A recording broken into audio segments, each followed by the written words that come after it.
Housekeeping. I know, the way my high school teacher. Test redos. You guys want to do test redos? Yes. Okay. I just posted a test redo in Unit 12, so you can print it there. Correct the questions that you got incorrect. Should have a book reference. You can do it directly on this sheet. Okay. So, but there should be a book reference. There should be a complete description, number one, of why your answer is incorrect, why the new one is correct. I know that's not always possible, but in some way do that. All right? You guys with me? Why do we do this? To give you more points, or for you to go back and review material that you missed? To learn chemistry. Both, right? Yeah. Learn more chemistry, really. But the average for the test was 75, just to let you know that. So that's right on the money where a professor would like for it to be. I know you guys don't like that, but to me that's a well-written test to do that. Okay? So a lot better than last time. I think you guys were more prepared. Right? So I'll let you guys do your corrections and see if I'm going to do any additional correction after that. I might do that actually on the last test at the end of the semester. I'm known to do that. Okay, so we'll look at that way, that see what the highest score is ultimately, and so on. Okay, so what? Kyle? What? Did you say something? Do we have another test and then the final? We do. Actually, we'll have one that last week, quiz test, whatever you want to call it. It'll go in that category, and that will be the last week of class. So they have one more of those before the final? We'll only have one more of those. Yeah, that'll be the last one. Is that okay with you guys? We'll have one more, and it'll cover the content that we've covered in this last segment from this test forward. It'll actually we covered a little bit of the acid-base material on Monday, and so that will be on there too. So it'll be acid-base, weak acid bases, buffers, KSP, KS, case of formation, and electrochemistry. If we can get there, radioactivity, but I don't know that we'll make that. Okay, so we'll cover it in lab. There's a segment in there, and I'll probably lecture some on that in lab. Just let you guys know that. Okay, cool. So that's anticipation. Lab this last week. I know we had a number of people that struggled to finish, and I accidentally printed 6 number C results, buffer results. Does anybody need those that didn't get done? Did you get? I thought I sent you by email. Did you send them by email? I did send them by email. Yep. That's good. So anybody else need them? Okay, cool. That's awesome. Fantastic. This is called scratch paper now. Anybody need scratch paper? Do what? Not in class. Oh. Or you can recycle it. Other housekeeping. This is disappointing in a way for me, and I hope that it's not too disappointing for you guys. But our workstation, there's a number of you guys who wanted to work in chemistry next semester, and right now nobody's leaving. And so we don't have a position to open. And so right now the work contracts requests are open for workstations, and if there's anywhere else that you think you might want to work next semester, please put them first. Okay? It doesn't mean that you can't put us down in case something changes, but I would pick the station that your next choice is the first choice. And I apologize, we aren't going to kick people out of our workstation that are already trained if they want to stay. I thought we had at least 2 leaving, and it turns out we don't. Okay, does that make sense? So I apologize for that, for any encouragement that I gave to anyone, but I didn't have that knowledge until last week when we had our department meeting. Okay, so, and everybody said, no, we want to stay. Okay, so, which that says when you do get up there, that hopefully it's a good workstation. Does that make sense? Yeah. So, and I'm glad that people who are staying are staying. So, just to let you know that I support my student workers and so on. But just to let you know, it'll be the next semester. I know we'll guaranteed to have 2 then that following semester because 2 are graduating. And then the following semester we'll have a lot, it's like 5 or 6. Okay, so, cool. Alright, so just to let you guys know that. I would encourage you though, there is a safety course. It is 1 hour, it means 1 day a week towards the evening. I'm not sure which day that is at this point. I made the schedule, but I've forgotten. It's Monday. Monday at 4 o'clock is a safety course. Right now there's only 6 people in there. I hope that a few more join that class, and we ask all our student workers to ultimately take that course. So if you do think you might come up, it would also be helpful for biology or engineering if you're going to work there, if that makes any sense, because it's all about lab safety. Actually, we have an adjunct who's going to teach at this time who's worked in industry a lot, and so he's worked at, or I said, at healthcare laboratories, and he was like, for example, the lab director at Cox Hospitals in Branson when it was Skaggs, and so he will have some familiarity with that in a way that's a little different from Dr. Easton, who's been teaching it. And so I'm kind of curious, but the material should be in that same realm. Cool? You guys with me? So I would encourage that. It's only 1 hour, and I think it will be an enjoyable class. Mr. White's, some of you may, anybody have Mr. White as a CHE1 teacher? Yeah, what do you guys have to say about Mr. White? I really liked him. He was really good at explaining like the math and stuff. Yeah, so he has a good personality and is generally well liked by the students, so just let you guys know that, okay? Anything else housekeeping wise? Anything else housekeeping wise? Can you repeat the due date for the test corrections? It'll be 1 week from today, it's always 1 week. So, today is Friday the 9th, and so 7 days would be the 16th, Friday the 16th. See, I can do basic math.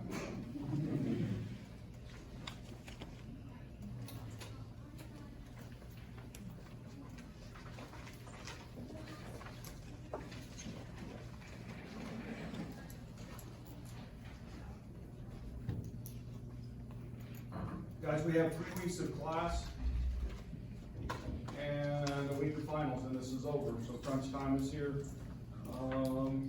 Step it up a little bit, okay? Think about it that way.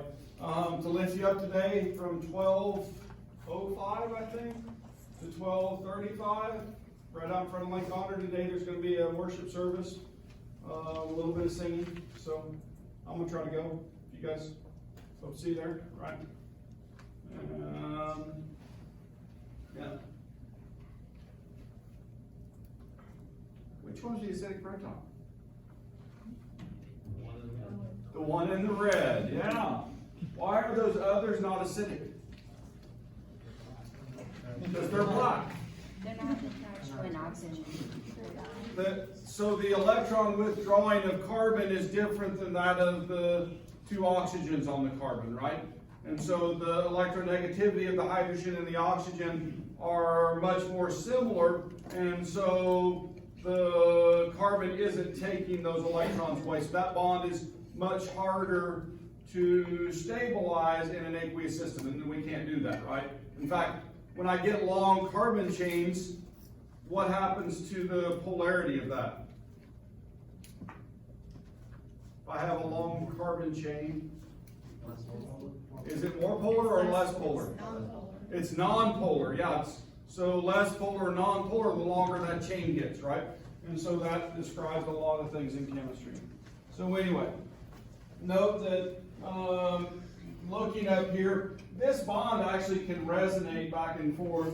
That's one of the things that gives that stability, right? And so it's something to think about. We don't often show when we're showing acid and base stuff, but this is showing the acetate ion, and this is showing the acetate ion resonated. So just to let you know that can happen in that way. So cool. Yeah. All right. Auto-ionization water. I talked about this also, and we looked at KW and we defined its value at 25 degrees C. What happens if I change the temperature? Does this value shift? The answer is yes, okay?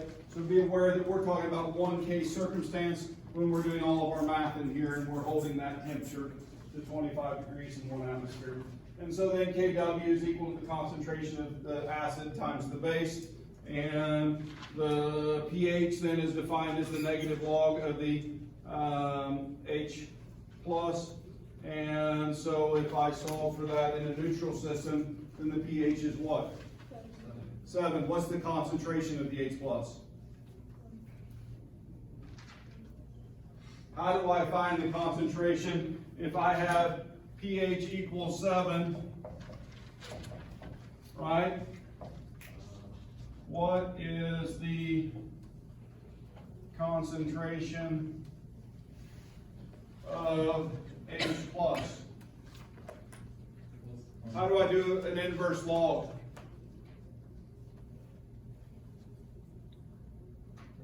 Log base 10. Look at your calculator. What's the inverse of log? 10 to the power of. So now this is actually what type of log? Negative log. So to do the inverse of that, it would be 10 to the negative 7.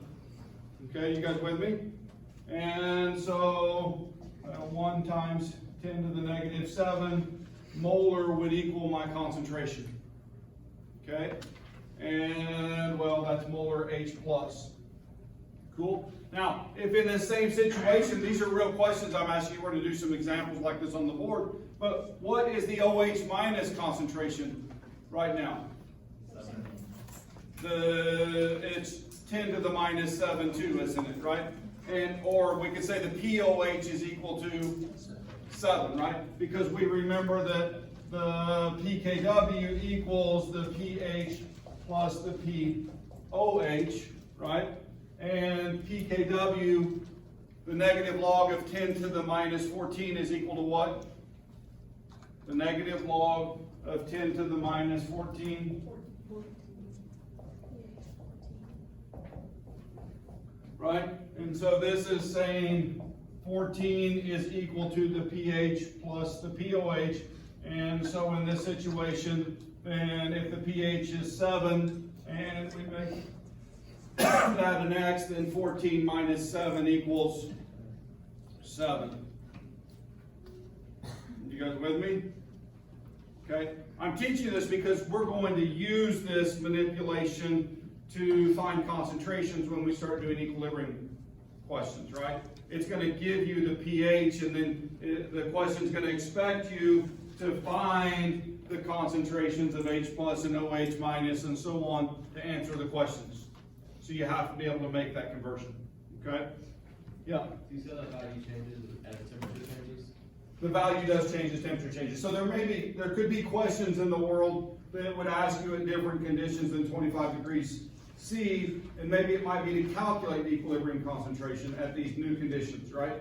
And these are the concentrations that you find. So does that mean that ice isn't necessarily neutral? And like if you have water that's neutral, you lower the temperature to make it ice, would it be more So- basic? I don't think it would change the acidity to freeze it. Okay, does that make sense? Yeah. If we added a strong acid, then we would be adding particles to the solution, which is a colligative property, so that would actually lower the freezing point or raise the boiling point, but I don't think it would make it any more or less acidic or basic. Like if the temperature changes, that would change the value. Yeah, but I mean, in that case, but whatever acid content you have present, yes, it would actually cause, because when you slow that down, then some of those H pluses would combine with the few OH minuses that are there, and it would shift that value, yeah, in that way. So yeah, the pH would shift slightly with temperature, yeah, of the same solution. I see what you're saying now, yeah. All right.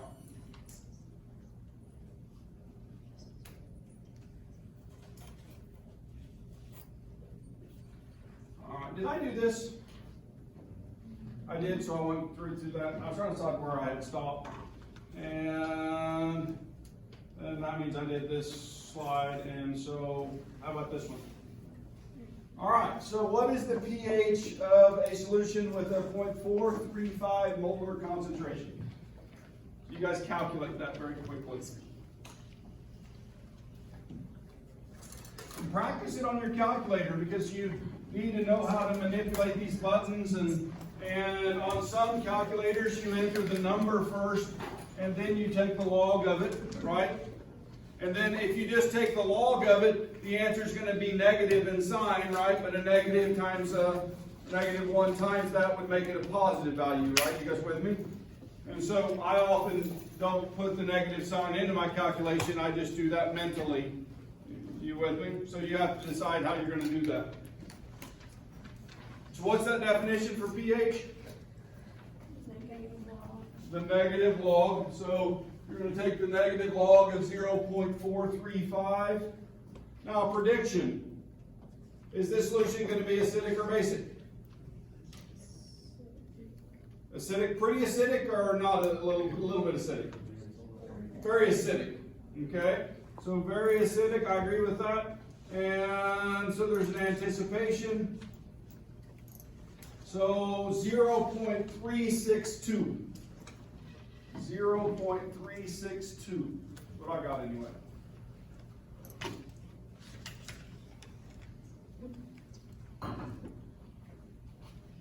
So that's less than 1.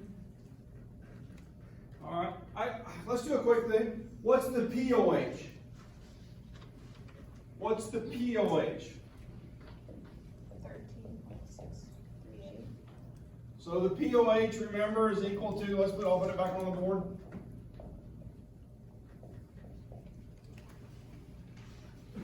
Oh, POH, PKW. But rearrange, the POH would equal the PKW minus the pH, right? And so that equals 13.6364. Yeah.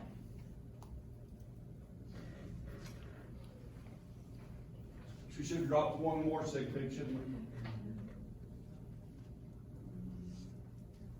All right. What is the pH of a 25 molar OH minus solution?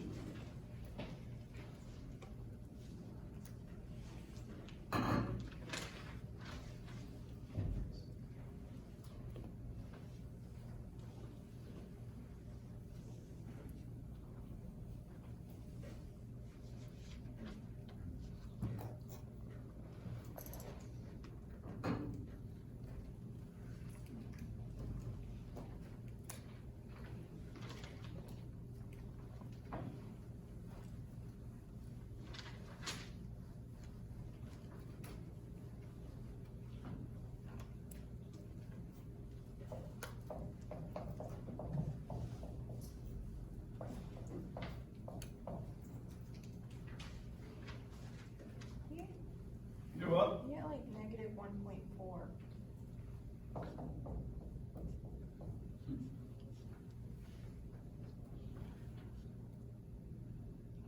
Would you subtract it from 14? So like, Is it? well, this would be really basic, right? Super basic, wouldn't it? Are supersaturated solutions possible? Yes. Would this be a supersaturated solution of base? Does it weird out the math? Yeah. So, yes, you would do it this way. It's negative 1.40. And so then we would do the same thing, right? 14 minus the POH, which is negative 1.4, right? And what's the value going to equal? 15.4.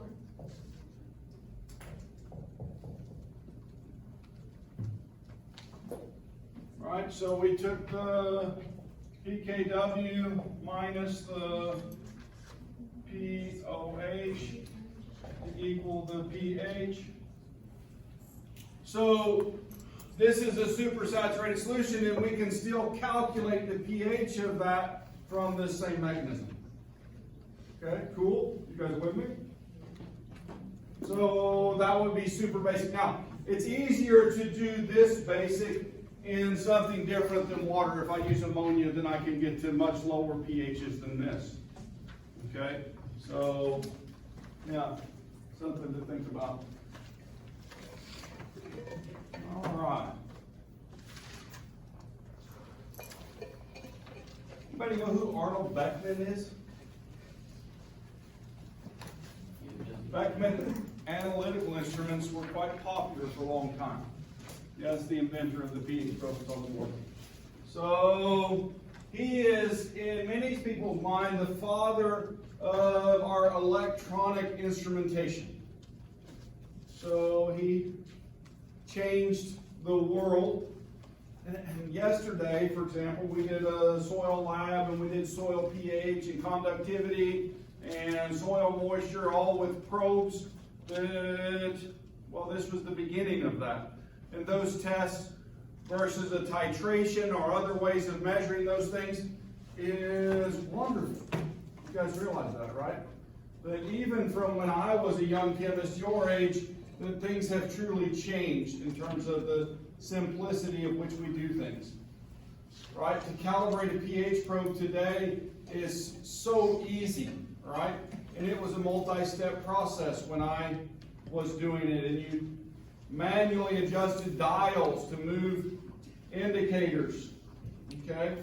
And you had to be able to read indicator arms and estimate where they were at. Instead, we get digital numbers today, right?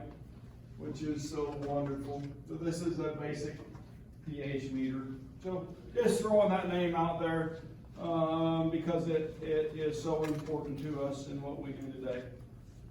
I should actually have you guys do this right now. Can you guys write the equilibrium expression for this equation?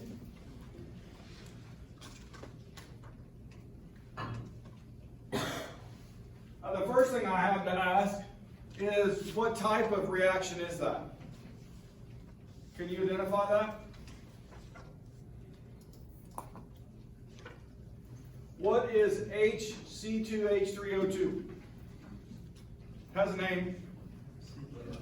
Acetic acid. You used it in lab this week, right? And then what is H2O acting as right there?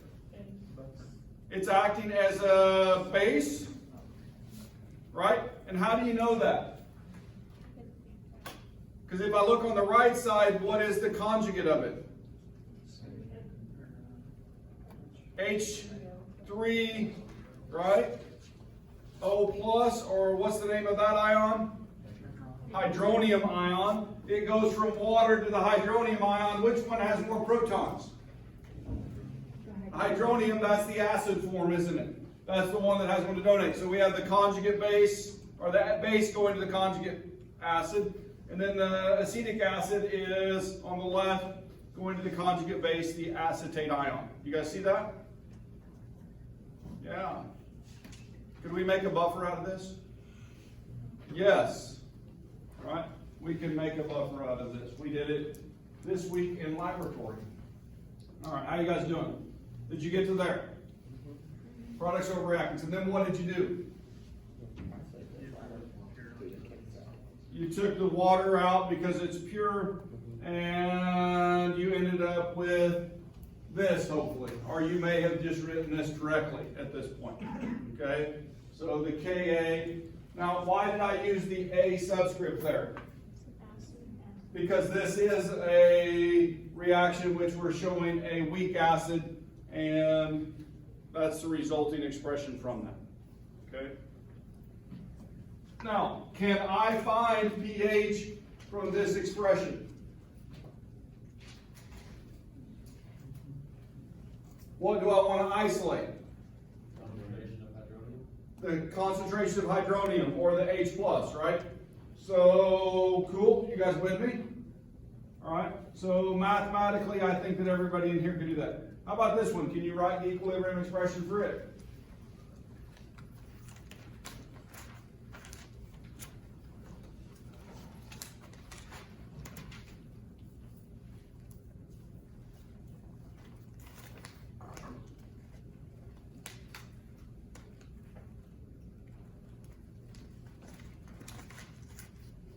What's the first compound? Ammonia, and is it acting as an acid or a base? Base. I mean, people agree, acting as a base. Everybody should be raising their hands right now. Okay? If I'm looking at the ammonia on the left and then the ammonia on the right, what happened? It gained a proton, didn't it? So it accepted a proton, and so that identifies that as the conjugate acid, right? So I have the base and the conjugate acid, NH4+. Then what's acting as an acid this time?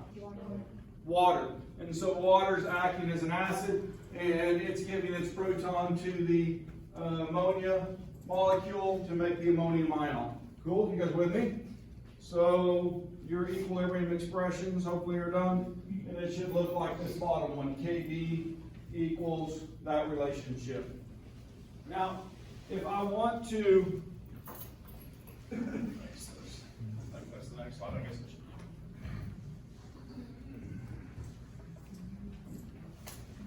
Sometimes I think I know what the next slide is, but I'm unsure of it, right? Hopefully I'm wrong. So, what about this? Look at this reaction. Is this an acid-base reaction? Yeah. It is, isn't it? Right? Because now, in this case, what's acting as the base? The iron compound or the water? The water's acting as a base. The water is accepting the proton, so it's acting as a base in this. So the conjugate acid is the hydronium ion. And then in that iron structure, I have iron plus with 6 waters surrounding it. I have this. You guys picture that molecule. So there's my iron center, and it's got all those oxygens oriented to that positively charged center. Okay? And then one of these hydrogen leaves. You guys see that? Because I still have the 5 waters and then 1 OH. And so one of those waters is stabilized enough and that it can let go of one of those hydrogens. Okay? You guys, so in this way, then water's acting as a base, the iron complex is acting as an acid. Okay? Now, normally when I talk about metals in solution, do we call them acids? No, we don't. Okay? But can they behave as acids? Yes, and this is a circumstance where one is. Okay? And so this is, well, in fact, if we go to the Lewis definition, then we're actually talking about electron donors and electron pair donors and acceptors. And so the Lewis definition, well, actually this one shows a Bronsted change. But that's not always the case. So anyway, but this is an interesting reaction to look at. And so when I look at that equilibrium expression and to see the value of the Ka, this is another concept I really want you to have. And I see that this is 10 to the minus 3. All right? Is that product favored or reactant favored? Reactant favored. It's a smaller than 1, right? But it's starting to, we can actually produce a significant amount or measurable amount. You guys catch that? And it's not like it's 10 to the minus 14, okay? But it's still a small number, all right? So definitely reactant favored. In fact, if we start looking, this is a table, on the left-hand side are Kas, on the right-hand side are Kbs, and you can start looking at different ions and molecules that are given here. And so look up at the very top, we see dihydrogen phosphate. You guys see that one up there? And it's 6.2 times 10 to the minus 8. Okay? If I take the negative log of that, right? If I take the negative log of that, about where am I at? A little more than 8, okay? So that would buffer somewhere around a pH 8, but if I come down here and I find hydrogen phosphate, and I look at this is 10 to the minus 13. Where's that going to buffer at? Somewhere around 12, 13, right? And so I can take the same base molecule, the phosphate ion, and depending on how many hydrogens it has on it, then I can buffer in multiple places. You guys see that? In fact, there's another place it buffers because it has 3 protons, right? Very acidic, right? When it's H3O plus, and so I can buffer at pH 1 to 2, somewhere in that range, pH 8 and pH 13, 12, 13, somewhere in there. Cool? Is that, you guys see that? Yeah, so having an understanding of these Kas and how this works and how buffers work is very helpful in my mind. Okay? One we use a lot, boric acid, for example, 10 to the minus 10. And so anyway, but we'll work on that more when we get to the buffer chapter. I just, since we've done it in the lab, I wanted to talk about it there. All right, what does it mean to be polyprotic? Multiple protons. Wait a minute, is phosphoric acid a polyprotic acid? Yes. Yes, in fact, we could define it because it has 3 protons, right, as triprotic. What about H2SO4? It's diprotic, right? What about carbonic acid? What's its formula?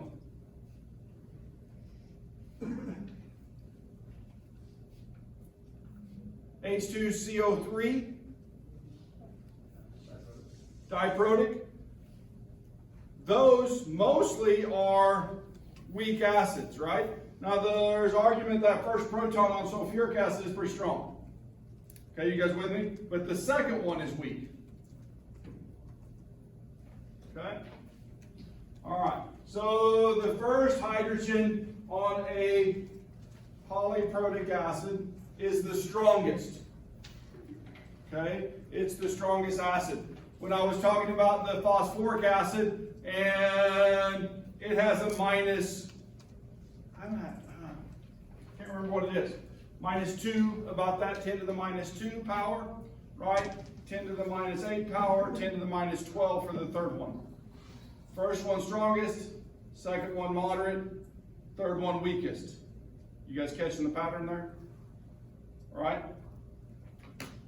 So, carbonic acid, which proton? If I have H2, well, maybe we should do a disassociation. H2CO3 goes to H plus plus HCO3 minus, and HCO3 minus goes to H plus plus CO3 minus. Now, water stabilizing this, you would put water in that reaction. It would be the same thing. But if I'm looking at this, which one is going to have the larger magnitude Ka? The first one. This one would have the larger magnitude. In other words, it's a stronger acid than the second one. Okay? Cool? That's what I'm trying to say. All right.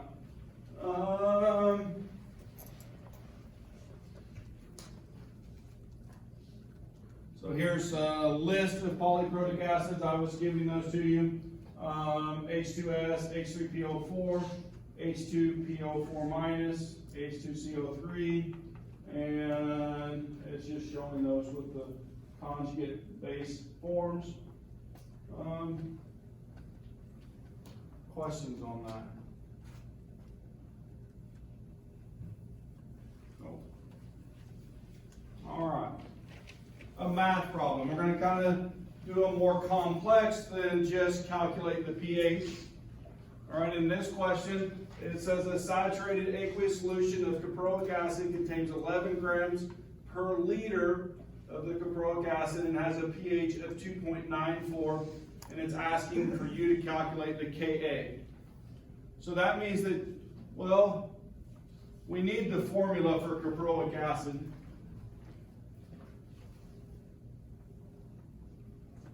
So there it is. There's a balanced reaction. Hopefully this will help you.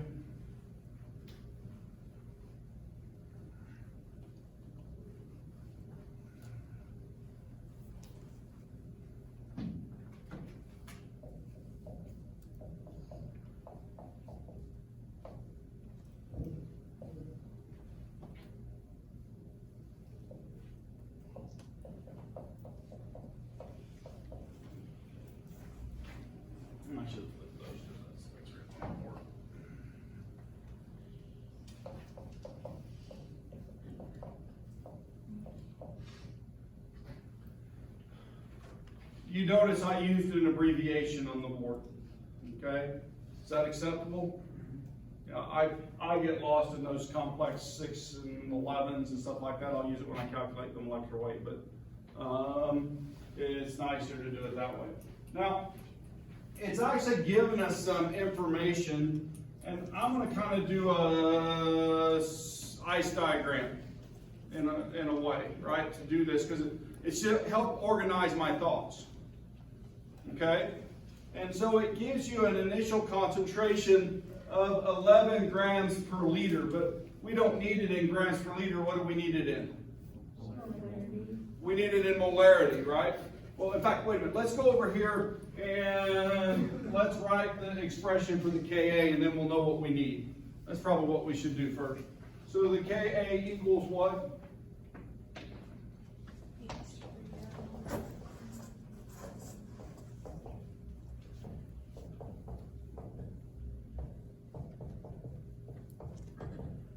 How'd I do? No. So that's the expression that we're solving, and in fact what's interesting is that it's given us this number specifically, hasn't it? So it defined that, but it didn't give it to us in concentration, it also gave it to us in what? In pH, right? So we have to calculate the initial concentration of the H3O+, and we have to calculate the initial concentration of the HA, right? It doesn't give us the A-, but there's a way to find it, okay? Using stoichiometry. You guys with me? So we're going to do that. So the first step then would be to find the initial concentration of the HA. That's where I started to go, and then I thought, well, I needed to write the equilibrium expression. So it's 11 grams per liter, right? But I want it in molarity, so how do I get it to molarity? Moles per liter. Moles, I need it in moles per liter. I've got the liters on the bottom, I just need to convert this to what? To moles. To moles. And so, 6 times 12,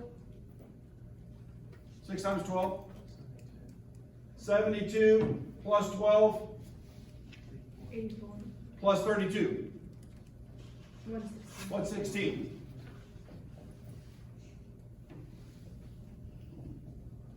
Now I just wrote that and I was going to multiply that directly, but what's my problem? My grams don't cancel, so we're going to invert that. And now my grams cancel, moles moves up on top. And this is equal to what? 0.09. 0.9. No, 0.09. 0.09. Any sig figs? 0947. 948. All right. So moles per liter. Now we don't need the H2O, do we? All right. So we're going to ignore that. So we've got that one done. Now, how do I get the H plus concentration? I'm given the pH is 2.94. 10, that's the one I'm looking for. 10 to the negative 2.94, I just did an inverse negative log. You guys with me? So I'm given the pH to get to the molarity, then I do that. So that's the value I'm going to use there. Now, I have a question. We're going to put an X right here so that we can find this, right? But in this case, then, if we go to equilibrium, right, then, or the change, we could say that the change in this is going to be 0. Well, I shouldn't even do that. It's going to be minus X, right? And then there's not going to be a change in this, and actually there's not going to be a change in that either, okay? Because they gave us the equilibrium concentration in the question, right? So that means that if I come down here, then this is 0.0948 minus X, and this is 10 to the negative 2.94. And what's X here? It would be 14 minus the 10. it's gonna be, I say 10 to the minus 2.94. Because if I'm looking at my reaction, for every HA, I get one H plus and one A minus, right? And so these two concentrations are equal. Yeah, so what I'm saying is the H3O plus concentration is equal to the A minus concentration. Yeah. So then X is 10 to the negative 2.94. Okay, so I would evaluate all of these, and then what? What do I do to find the Ka? Plug it into the K and solve for X. I plug those concentrations in right here and I solve that. Okay, so let's do that. Anybody evaluated 10 to the negative 2.94? Negative 0.4683. Minus, what is it? Negative 0.4683. Can be. 0.00115. That sounds more reasonable, not, yeah. Okay, so we have that, and then this is 0.00115, and this is 0.00115, and so then this equals 0.00115 squared divided by whatever that evaluates to.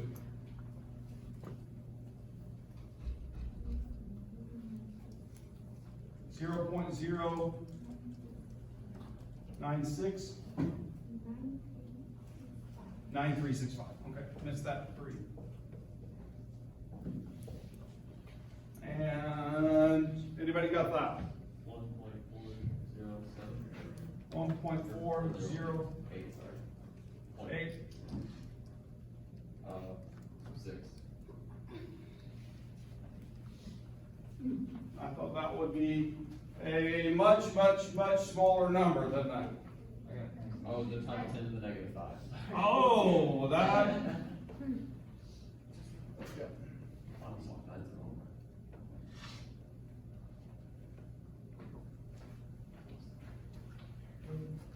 I have a smaller value over there, still the same power of 10 numerically, so somewhere I went astray or we went astray there, I'm not sure. I didn't see it. But anyway, 1.3 times 10 to the minus 5 is what I got when I did this to make the slide. Cool? So we've combined knowledge to do this problem, right? We had to be able to do a pH conversion, right? We had to be able to do an equilibrium expression. We had to be able to write that. We had to be able to use stoichiometry to determine concentration. Okay, so we're synthesizing these things that we've been learning all year. Okay? With the new things with the old. It's the way chemistry really works. Sometimes you don't even realize you're learning it. All right.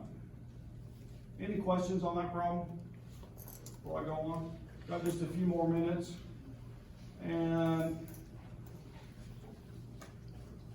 so this is just talking about the influence of structure on acidity, and binary hydrides are generally strong acids like HCl.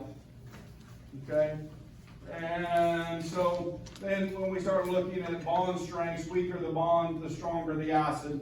So when I have more electron withdrawing, also the stability of an anion can make a big difference in that. The higher the electronegativity, the stronger the acid. So when I start putting, for example, nitrogen, which doesn't have a huge electronegativity, but when I throw 3 oxygens on that and I make it HNO3 nitric acid, then it becomes a very strong acid, okay?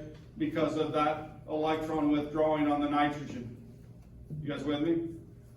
Yeah, and so those things influence, if you start talking about structure, how strong acids are.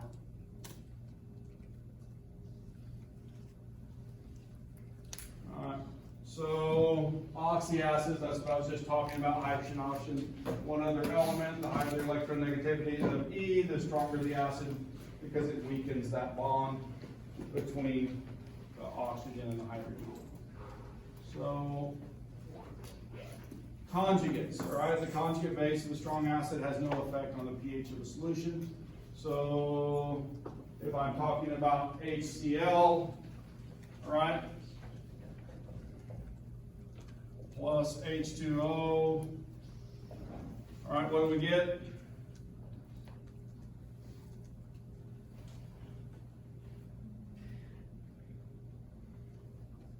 H3O plus Cl. So what's the conjugate base of the hydrochloric acid? The chloride ion, right? And so what effect does the chloride ion have on the pH?